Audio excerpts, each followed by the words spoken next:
PVL naglabas na ng schedule para sa upcoming All-Filipino Conference. Creamline Cool Smashers favorite to win the title pa rin. Pero isang team tila magiging matinik na balakid dahil sa isang latest announcement.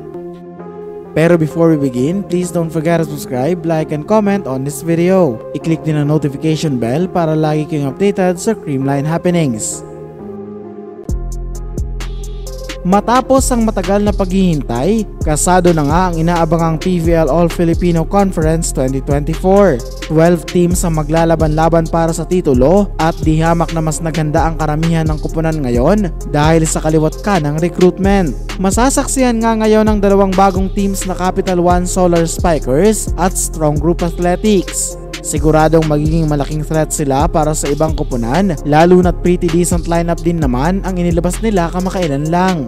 Pero ang talagang inaabangan ngayong season ay kung paano madedepensahan ng Creamline ang kanilang titulo. Hindi na lingid sa kaalaman ng marami na talagang nagpalakas ang mga kalaban ngayon para maagaw sa Girls in Pink ang corona. Isa pa ay hindi maglalaro para sa defending champs ang dalawang key players nito na sina Gia Morado at Sed Domingo. Kasalukuyang nasa Japan pa nga si Gia para gampanan ang kanyang tungkulin bilang import ng Denso Airibis habang sumakabilang bakod na si Sed matapos umanong hindi i-renew ng CCS ang kanyang kontrata. Hahalili sa dalawa ang high caliber players din na sina Bea De Leon at Denden Lazaro. Magandang addition nga sila sa team dahil familiar na sila sa kanilang mga magiging teammates at pareho silang may winning mindset. Bagamat nananatiling team to beat ang Creamline, huwag daw pakasiguro dahil ang kanilang old rival na Petrogas ay naghanda rin ng sobra.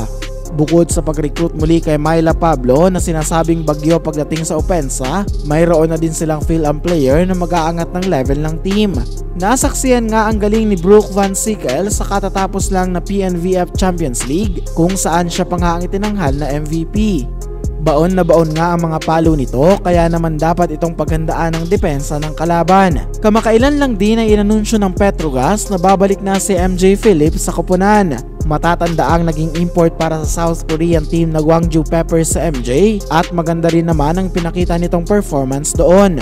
Siguradong bitbit nga niya ang mga lessons na nakuha niya mula sa valuable powerhouse country at di hamak na malaki na ang in-improve niya ngayon. Dahil sa mga pasabog na ito ng Angels, mas itinuturing sila ngayon na championship material. Posible nga na sila ang makaharap ng Cool Smashers sa dulong bahagi ng upcoming conference. Pero sabi nga nila, bilog ang bola kaya posibleng ibang teams din ang maglaban sa finals lalo pat naglalakasan na talaga ngayon ang mga kupunan. Siguradong susubukan ulit ng Choco Mucho na makatungtong sa finals habang gagawin naman ng Signal at PLDT ang lahat para makuha ang titulo. Sa Martes, February 20, mag-aharap ang Petrogas at Strong Group Athletics at susundan niya ng Cherry Tigo versus Capital One. Sa Huwebes naman magsasagupaan ang Galleries High Risers at PLDT High Speed Hitters pati na rin ng NX LED versus Choco Mucho.